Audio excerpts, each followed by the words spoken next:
եմ ձեզ, հենց նոր տեղի ունեցավ այս փլուզումը, սա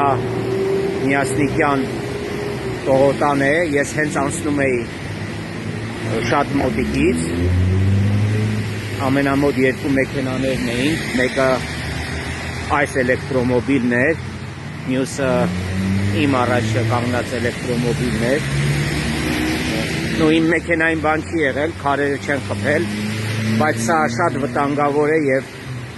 չգիտեմ, սա երևի արտակարգ իրավիճակների նախարարության իրավասության տակ է այս ամեն ինչը, խնդրում եմ այստեղ ուշադիր լինել, որովհետև սա չափազանց վտանգավոր է և կարող է նաև մահացու ելք լինել, հաշվի առնելով այս ժայռաբեկորների մեծությունը։ Մոտորապես 1 րոպե առաջ սա տեղի ունեցավ, հիմա ցերեկվա ժամը քանիսն է հիմա ասեմ, 13:55-ին։